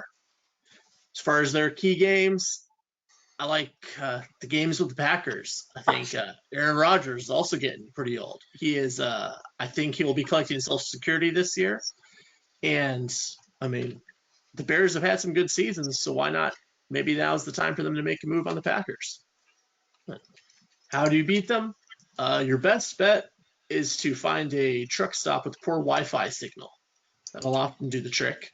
But if that's an option, you're going to have to really win the one-on-one matchups when this defense comes at you with pressure. If you make mistakes in a few of those spots and turn it over, he could get you because he's definitely going to put pressure on you. But you make the right decision on those plays, you can definitely get big plays and a lot of points as well. So it's a high-risk, high-reward defense he generally runs. What would it take for them to win the Super Bowl? Well, you need Roquan Smith to channel both Mike Singletary and Mike Ditka simultaneously and get a breakout season from second-year running back Riddick. That'd probably do it. Yeah, it's a tough spot right here. If the Bears could get a good connection, if they could play 16 games in a season, I think they're good enough to challenge Minnesota and Green Bay, at least Green Bay in the state that they're in right now. Green Bay's got a whole world of problems going on. And this would have been the kind of year that you had. Yep. The simple truth is the Bears are going to lose 2 to 3 games just because they're no-showing, right? Because they're on auto, most likely, and that's always tough. You're putting yourself in a hole. I had to deal with that myself last season. On top of that, the quarterback situation right now is no good. The period we're in right now is heavily relying on having a good quarterback, and that man ain't the answer. Not now, not in 4 seasons, and not 4 seasons ago. Even if you're really able to develop them, and I think that's where all the problems come in. Because when you jam up your offense like that, it doesn't matter that this offensive line is out here rated to something like 82 overall for the O-line, which is just nasty. Or, you got some beasts like Eddie Goldman over on the defense, or, Roquan that everybody would love to have. You're just going to struggle. And with this team, because of some of the activity levels, it's aging a little bit, right? So there isn't a path to fix it right away, even if the time was there to put in. Eddie Jackson and Goldman both around 30. So that's trouble. And for the Bears, they'll catch somebody. They'll probably catch 2 people is typically about the average that they get out of the year. And those are games that they could be winning more of every single season if the consistency was there and they were able to fix the things that are outside of the game, right? Outside of football. So with that said, unfortunately, I got them sitting third in the NFC North at 7-9. Yep. Yeah, I can see it. All right. Now onto the Packers. Their best offseason move. I think their second round pick, running back Sheldon's probably going to be their best addition. He's a shifty home run threat, who I probably think is going to be in the end zone double-digit times this season, even with Aaron Jones still there. But he's also got a 78 carry rating at this point as a rookie. So he is ripe for fumbling the ball. So he's also carries a lot of risk. As far as their key games, weeks 10 and 11, they'll face the Jags and Titans back-to-back. And right there, they're going to know right then if old man Rodgers has enough juice in his ancient bones for this team to really think about the Super Bowl at all. As far as how you beat them, same as it's always been pretty much. You can't let Rodgers roll freely out on you, and you got to keep your eye on the sidelines and not let him sneak like that wheel route with the running back on you. If you don't pay attention to those things, he's going to light you up like the 4th of July. As far as what it will take for them to win the Super Bowl, Rodgers, even if he's up to it, not doing it all by himself. Aaron Jones has got to do a lot for them, and the defense has got some weaknesses, so they'll definitely need to impact plays from their safety duo of Savage and Alexander, who's a phenomenal tandem back there. So, typically when you get in a situation where you have a 40-year-old quarterback with below average speed, one of the things that you focus on is protecting them, right? Say, hey, old man can't run, can't roll right, look for the cross, throw the backside wheel route, and, not have a whole scheme built around it or anything. But you build your O-line. And when I look at that O-line, wow, that's a problem. Holy cow. You got one dude, Jenkins, that might be able to block somebody. Yeah, Jenkins is pretty good. He's probably top 5 at his position. But I'm fairly certain that we have teams out here that might have practice squads that are better than that offensive line. And as Rodgers has aged, it's a whole lot harder to get his ass out there and away from the pressure. And that's why you're seeing the struggles that are going on. You've still got a badass in Ridley. You still got Aaron Jones back there. So those aren't the issues. It's the scheme is essentially 1, 2 things. And when your team isn't built to support that scheme, as lame as it is, you got a problem. We're going to see a big tumble here. On the defensive side of things, if you have an offense that isn't going to be able to put up 45 points a game, you pretty much have a lockdown defense, right? So you just find another way to win. You do something else impressive. And defensively, I've said strong teams are built with what? Great safeties. You got Savage, you got Alexander, but there's a lot of work to be done on the rest of that team. Kenny Clark's going to clog the middle, which is always great. Anytime you can shut down the inside run with one dude like Clark, you're going to do okay. But this isn't the kind of team that's going to consistently put you in second and third and long. They're just going to stop you from easily getting a second and short or a third and short. And that's just not good enough with the offensive play stats. The best thing that could happen right here is that, honestly, Aaron Rodgers is out of there. You find a quarterback right away. You start grooming that quarterback. You only got about 3 seasons left, okay? You don't have a lot of time to make things happen, so you got to play within that time frame.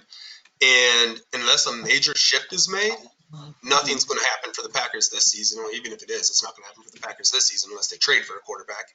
I hear Russell Wilson's available. You could try that.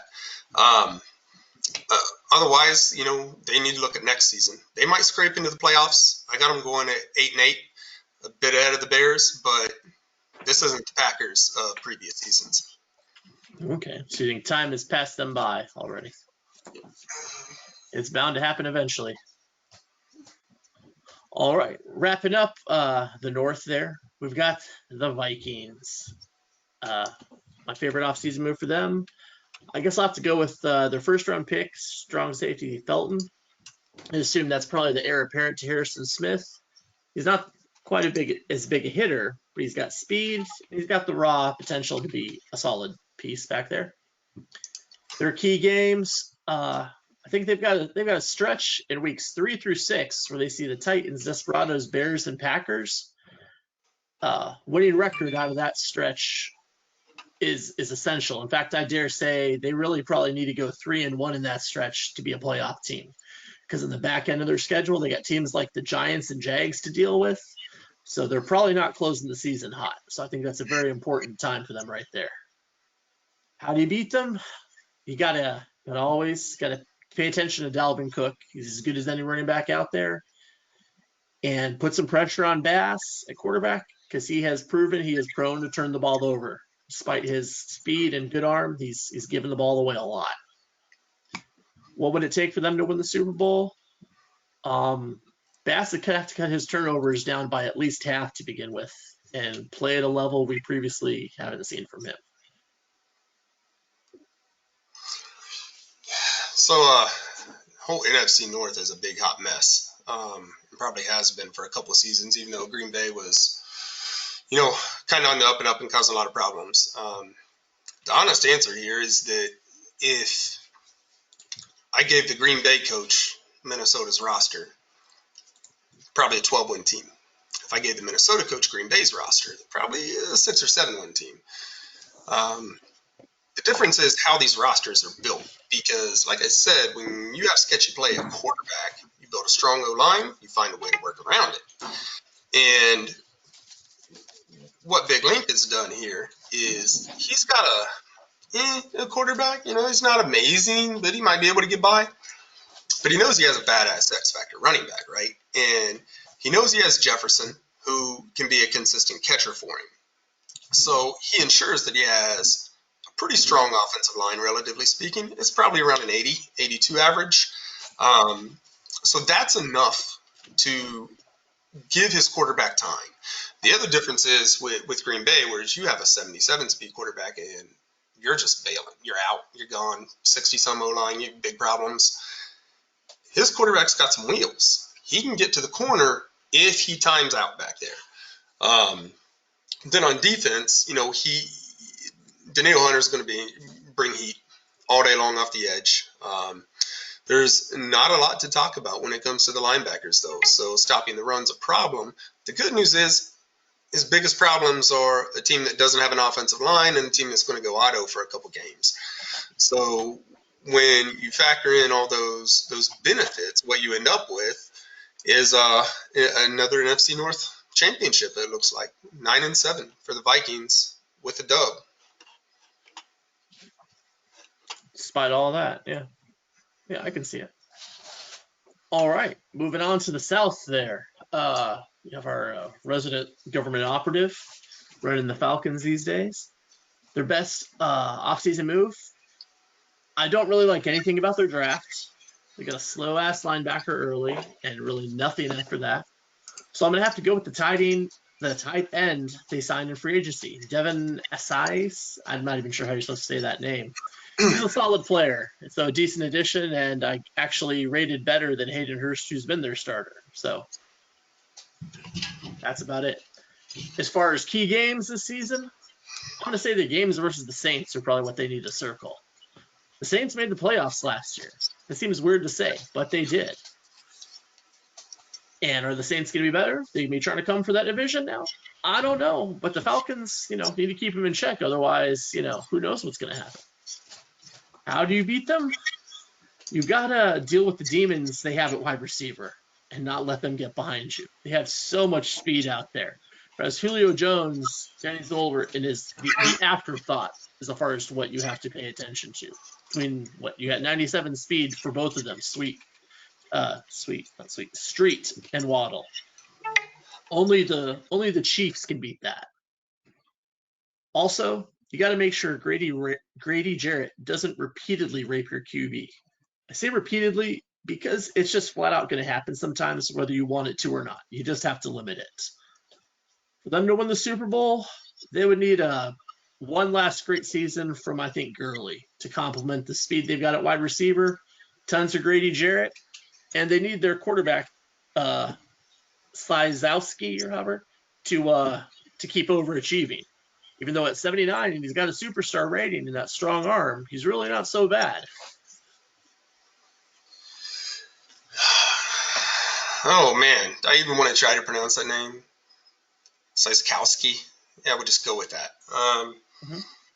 You know, it's interesting. So this is one where I've watched the record improve season over season. Haven't watched a lot of the team. And, you know, I think back to the days of Dylan McCaffrey throwing sideways and pretty much just having Rondo Moore at the time doing some crazy stuff and trying to get him the ball. But really wasn't a huge threat. Like, you know, we're going to be borderline playoffs back then. And, you know, we're probably just going to skip out. I think right here might be the biggest benefactor of the change in teams over the seasons and where they've landed with who else is in the division, right? Because not only he seemed to improve and he seems to be paying a little bit more attention to his team and his scheme and squad than he was in the past, but he's also getting the benefit of, you know, non-elite competition. You know, doesn't have a great running back. Gurley's very good, but he's no longer a god. But what he does have is a team that's built for how he plays. So, you know, you got Waddle, who's an absolute blazer. You got Waddle Jr., Morgan Street, who's also a blazer. If you need to go up and get a ball, you got Julio. So the options are there as far as the offensive weapons to let the young guy grow and continue to get better. While the O-line isn't amazing, it's also not trash. So, you know, they'll be pretty solid. Defensively, said it once, said it 1,000 times, strong up the middle, right? You got a defensive tackle who absolutely changes the game. If you're going up against this team, just assume you're not running A gap. Ain't happening. If you're lucky, you might be able to go B gap. That's assuming that Grady Jarrett doesn't bust a double team and just tap you there too. It'll happen. I've seen it myself. Middle linebacker, you make it to the second level. I mean, Deion Jones, he's the fastest linebacker in the league, maybe close. I don't know. He's everywhere when he's on the field. So that helps lock down stuff. You have a lockdown corner, speaking of lockdown, and A.J. Terrell. And once more, up the middle, Keanu Neal. So he's kept that core of Grady Jarrett, of Deion Jones, and Keanu Neal up the middle, which makes this team strong defensively. When you combine that with the schedule, with the Saints, with the one-eyed or one-armed man, depending on what month we're in, playing for the Bucs, that turns out pretty favorable. So I think we got the Falcons again being one of the top teams in the NFC, landing at 13-3. Yep. All right. Moving right along to the Saints, the playoff Saints. Their best move from the offseason, I think they got a decent pick in the first round. Cornerback Rutherford, decent size, speed, and what is it? His zone coverage checking in at 75 is pretty solid for a rookie and an important thing to have. As far as key games, it's the Falcon games, of course. If they're gonna move up at all, those are the games they got to find a way to win. Often they've been pretty competitive, as rivalry games often are. And that's really going to be a question of if has Jordan Love become a better quarterback for them. But that, of course, is dependent largely on the person pushing the buttons as well. So how do you beat them? Well, you've got to respect the fact they've got two studs at cornerback, some of the very best there are. And they've got a beastly defensive tackle in their own right in Byram. You know, he's a beast, will disrupt, and a really good pass rusher, too. In fact, I think he's someone who underachieved last season, and I think could definitely have a big-time season this year maybe instead. As far as what it would take for them to win Super Bowl, straight cash, bribes, unfortunately. That's it. Hayes just loves the good life too much. He's going to be distracted by the women in parties too much and all the pre-draft hype. It's just not likely to happen. Sorry, buddy.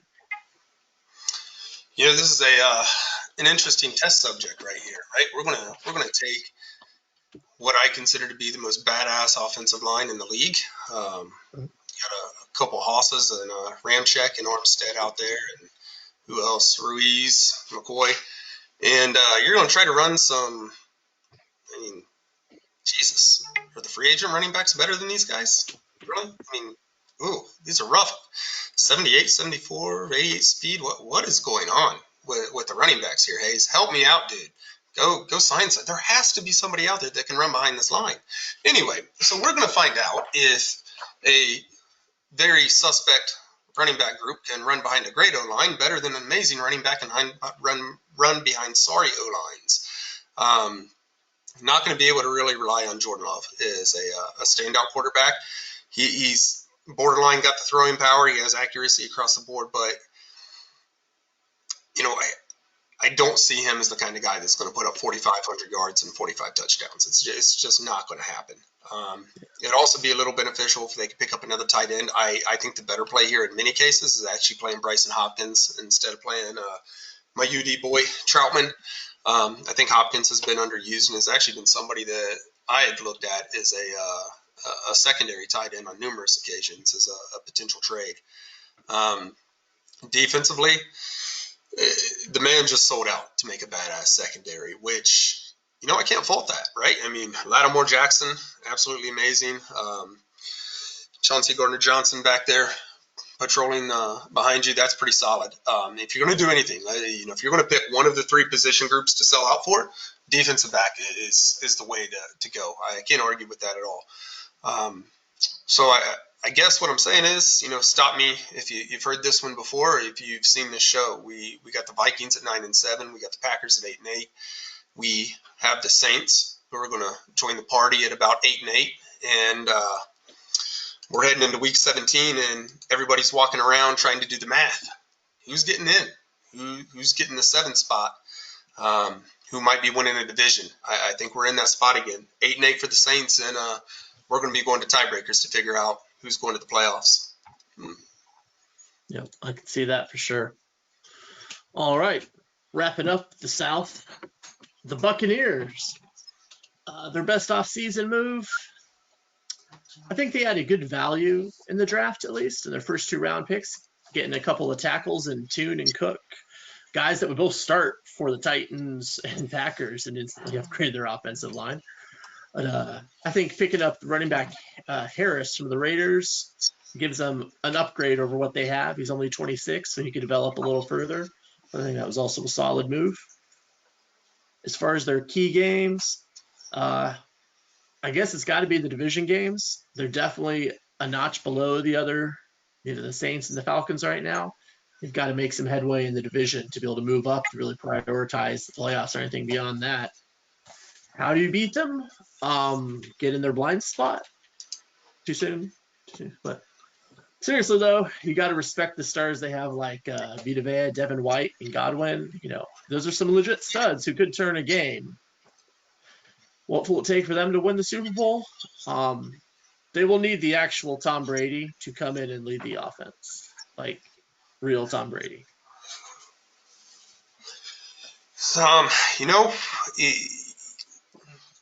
This is a team that I like to think what could have been, right? When you look up and down this roster and you think about where a lot of these players were 2 seasons ago, 3 seasons ago, Devin White has hit the mark, obviously, but Antoine Winfield, Tristan Wirfs, guys like that, Clavon Chason, and so on and so forth. What you see are a bunch of 26, 27-year-old guys hanging around an 80 rating, maybe a little higher, a little lower, not far off that. And unfortunately, they just haven't developed like they should have. I talk a lot about you need to know what you can do as a coach and how you can get the most out of your team. Is building a team that young the right way to go? Now, what I will say is, if you take all the circumstances out of it, I actually think it is. Because I know that from a schematic standpoint and an ability standpoint, the coach is certainly capable. But what happened here is that they missed some games. They took some losses. They had extenuating circumstances. And what that caused is all these guys that should have been incredibly talented to not quite live up to expectations. And I look at this roster and it's like, man, could have been so amazing. But now you're in a tough situation, right? Because you're re-signing some of these guys to longer-term contracts that they want big-time money, but they're not quite big-time talent like they should have been. And it gets you in a weird trap. I think that we're going to see improvement from the Bucks. I think that having good players across the board is never a bad thing.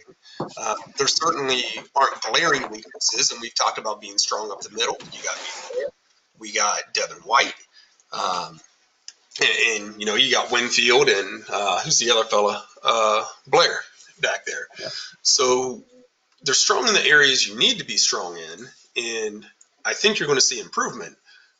But I think they're in a tough situation playing with a little bit less than what they should have been, just due to things that may be not within their control. So end result for the Bucks this season, potentially splitting the series with the Saints, probably taking 2 L's to the Falcons. Ultimately, I think they're on the outside looking in for the that 7th seed in the playoffs over there. 7-9 for the Bucks. See it. All right. We're on to the final division, the AFC West. Lead off with the 49ers or the San Francisco Colts. Not sure what you should call them. The other half of the 7-for-7 trade with their former selves in the Colts would be, I guess, their best offseason move. But their first-round pick, wide receiver Matthews, has good speed and elite change of direction, and he should be a key part of their offense because he has to be, unfortunately. He walks in as a rookie, and, they've got some other decent players, some decent speed and stuff there. But, yeah, he's going to have to matter right away for this lineup. Their key games this season, being the new guy in town here, we're going to have to see how they do against the Cardinals and the Desperados, see if they shake out. And obviously, no disrespect to anyone, but it's obviously a step down in competition. Are they going to be in contention for the division crown or a wild card position? Maybe. How are you going to beat them? Well, we know you got to worry about Kittle, and they've got superstars definitely on that defense, and guys like Warner and Bosa. Beyond that, I'm not really sure. I've only played them one time, so just not a lot of info on them. As far as what it will take for them to win the Super Bowl, you need a lot from the defensive stars, and you need an overhaul in that offense because other than some speed and Kittle, there's just not a lot there. We're going to go against the grain here a little bit, right? So we had Indy over in the AFC for a while. We'd play them, and we'd go through the first quarter and be like, okay, all right, we got something here. And then next thing you know, just all hell breaks loose. The game's open by 3 touchdowns, and the team seems checked out. So it tells me that the scheme and talent is there for the team. The execution isn't always there. And I think that inconsistency is going to carry over to the NFC, but y'all know I love to bash the NFC. Not quite as much as I like to bash the Titans, let's be honest. But that might get them some wins in the NFC, right? That there's a lot going on. The Saints are in that 8-8 realm. The Packers got problems. The Vikings, it's enough to get them in play. And I'm going to skip over the offense pretty fast because there's nothing on this offense that I love. I take it back. I love Kittle. I'm always going to love a 99 rated tight end with near 90 speed. But the defense is what I look at here. And the front seven's a problem for every single team that is going to be out there. Running with Kinlaw, strong up the middle. It's a theme. We got Bosa coming off the edge, unstoppable beast that you don't have to touch. And hear me out on that. Anytime you get free ability like that where you're not having to user it and you get awesome shit from the CPU, you take that all day long. That's a huge benefit to you, right? Fred Warner, man, huge. I wouldn't user Fred Warner once. Why would I ever user Fred Warner? Let Fred Warner go do what Fred Warner does. But here's where being strong up the middle isn't so great. And that's when you're in the wacky ass NFC West, because they just play football different over there. The Pac West. 5 wide all game. I mean, we got one dude that I don't even know why he has running backs on his roster. No idea. And they're going to just tear you up through the air. And when your cornerbacks consist of Rock Yesson, Emmanuel Mosley, Brian Poole, Keon Crossan, ooh, man, that's a recipe for problems. So even though I think there's opportunity to improve with this team from where he was in Indy, I think we're looking at an 8-8 squad, 3rd place in the West, and somebody who in Week 17 is watching a lot of other games and looking at a lot of tiebreaker scenarios. Okay. Yeah. It'll be fun to see how they handle that new division. Moving on to the first half of that Pac West air show, we've got the Cardinals.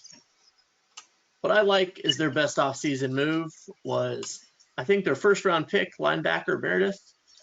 He's got good speed, and I think he's going to be a good piece to add next to the demigod that is Isaiah Simmons out there that teams are going to have to focus on, so this rookie should have a chance to impact the games.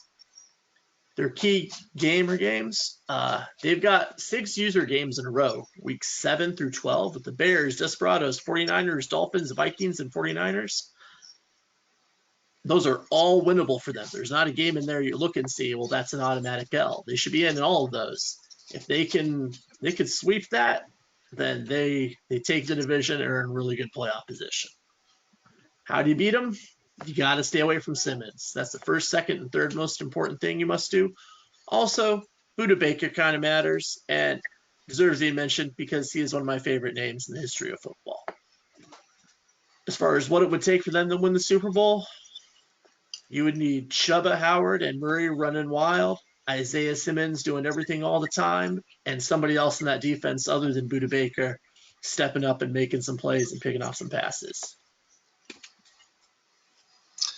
So this one's a fun one right here, right? I don't get to see Arizona too often. When I think of Arizona, I don't think of the coach that's more interested in running a 4-3-3 than running a 4-3 or a 3-4.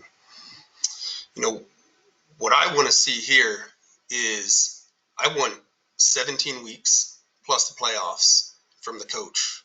I want the team focused. I want them using the weapons that they have. You're running out Kyler Murray in a 4x100 team for receivers. You got a solid running back. Your O-line isn't amazing, but it's not hot garbage either. So it's more than enough to get by. This is the kind of team that can average 40 points a game. Unfortunately, they're probably going to give up 25 or 30 points a game pretty easily. And a lot of that's going to go back to the weaknesses in the secondary. And when I say that, not a shot, obviously, at Budda Baker because he's the man. It's how do you get average speed corners to match up with all of the burners that he's going to be facing. The one thing that flies under the radar here isn't what the Cardinals are going to do in the NFC. It's what kind of damage are the Cardinals going to do to the AFC? Because when you look up and down the schedules over in the AFC, you see some really important games with teams that are going to be vying for playoff spots. And those teams that we're talking about are teams that tend to like to air it out, teams that can absolutely put up big numbers. And I think we're going to see quite a few wild games. With that said, I truly believe in Murray. I absolutely believe in the receivers. If he doesn't fall in love with the deep ball, you can fall in love with the pass, but you don't have to fall in love with the deep ball, right? Think of it more as a long handoff. That's what the old coaches said. If you operate the offense in that manner, I think the Arizona Cardinals are going to be a big problem in the NFC, and I think they're going to cause a lot of problems for some AFC teams that they have to face as well. Maybe one of the more surprising records that I'm going to give you out here, maybe outside of what I said with the Dolphins, I think we're getting a full season out of the coach. I think they're going to stay on point. I think we are getting the man that used to run the New York Jets with dudes rated in the 70s. I think we're getting him back. I see the Cards going 12-4. Okay. So pretty strong hold in that division with that type of record. All right. Wrapping it up here, we come to the former Seahawks, now known as the Desperados. Are they still in Seattle? I'm not sure. Anyway, their best offseason move, I guess it has to be the trading for quarterback Tarrant, who looks to be their man now. And I guess it has to be because the draft was a complete bust. Their draft board did not treat them well. And they've got, I'm looking at it here again, they got a right guard named Babineau, who came in at 69 overall, and a bunch of practice squad guys. So it was not good. As far as their key games, they've got their own stretch of user games between weeks 12, 13, 14, and 15. That's probably going to decide their fate there, where they see the Pats, the 49ers, Bears, and Cards. As far as how you beat them, well, I think it starts for sure with the talent they've got at wide receiver. Metcalf and Lamb are a tremendous duo. Not just burners, but just quality overall receivers. And Metcalf is just, I mean, he's truly at this point Randy Moss-like with that speed and size. You know the ball's going to be in the air. It's going to be there a lot. So you just got to be ready and hope you get enough picks, more picks than you let Metcalf and Lamb get to the end zone. As far as what would it take them for them to win the Super Bowl, they need a new quarterback. And honestly, their best bet is like if Charlie Pino grew up in a hurry and was able to take over. Otherwise, that's probably a few years away for them. So, Desperados, Austin Desperados, team always on the move. Another team like the Cards, they love to stretch you out. They love to go four wide. Don't even bother looking at the running back.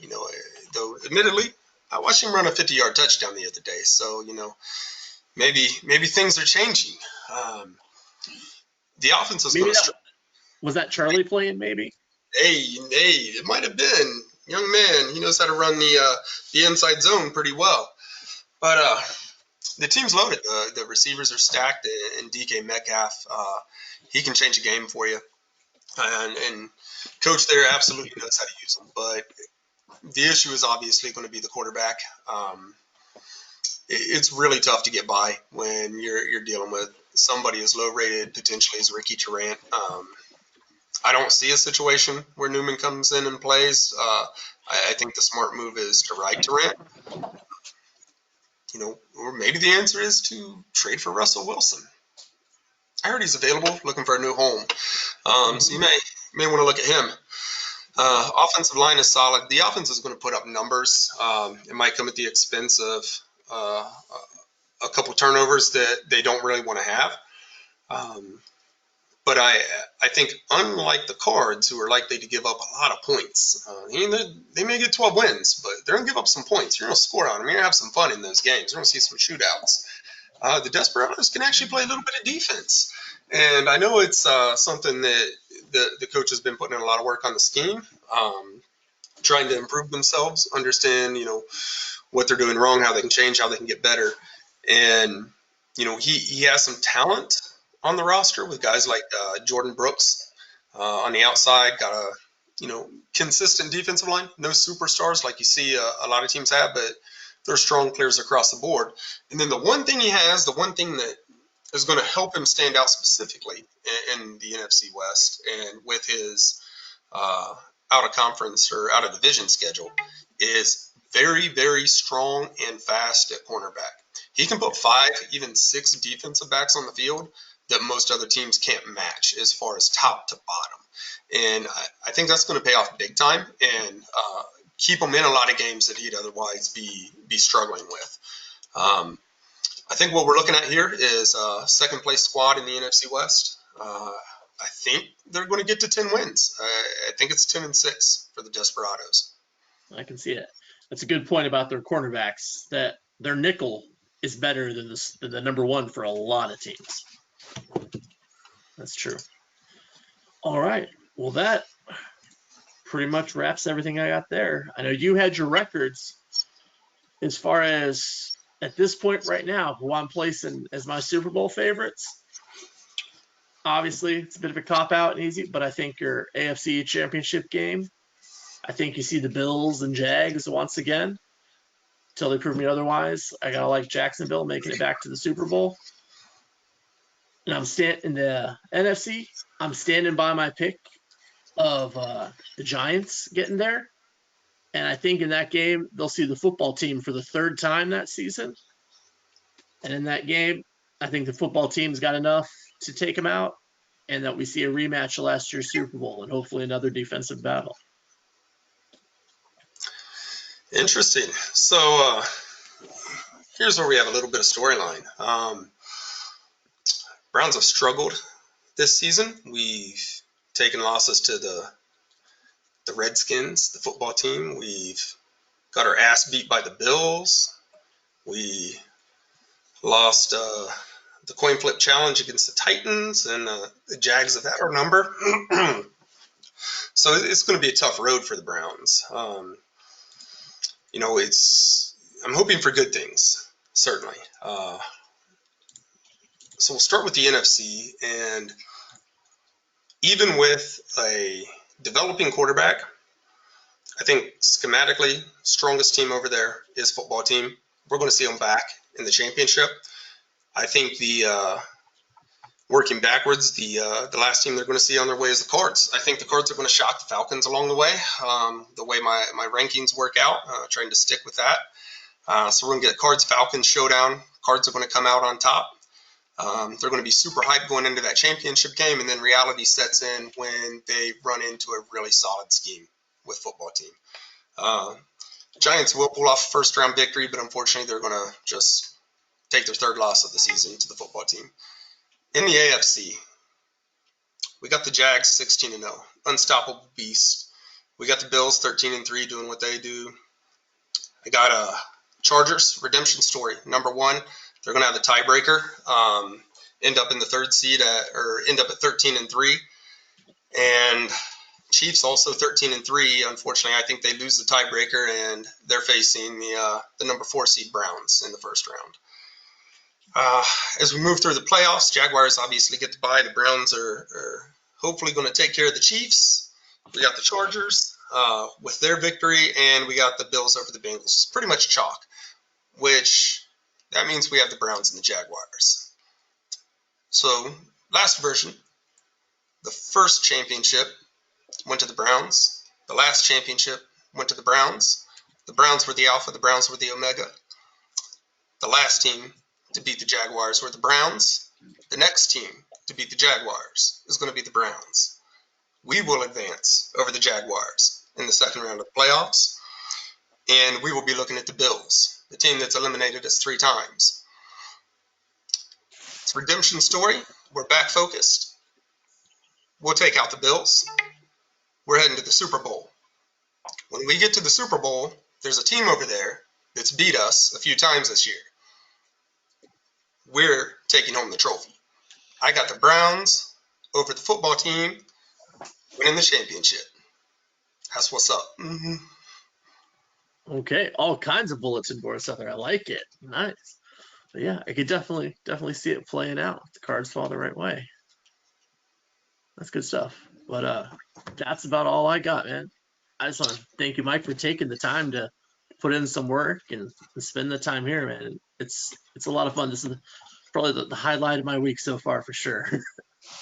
Awesome, man. Well, I hope everybody enjoyed it. We reached out and and asked about doing it. I told you that I want to approach it a little bit different than other folks. I was just happy I was able to find the time, get some research. I wish I could have got a little more in depth on some of the NFC squads and maybe a little more detail on the gameplay. Normally, I got a pretty strong database up in the head on what's going on, but things have been sketchy for the past 7 or 8 months with work and such, so I haven't had that time. But rest assured, Browns are focused. We're coming back. Looking forward to having some fun this season, and maybe we just put up a ton of bulletin board material, and we got a lot of teams rowdy and ready to go for this season. Well, definitely appreciate your perspective, your flavor, and your analysis, and no doubt I'll reach out to you again to do another time, man. Yes, sir. So appreciate you. You guys have a great night. Thanks for joining, fellas.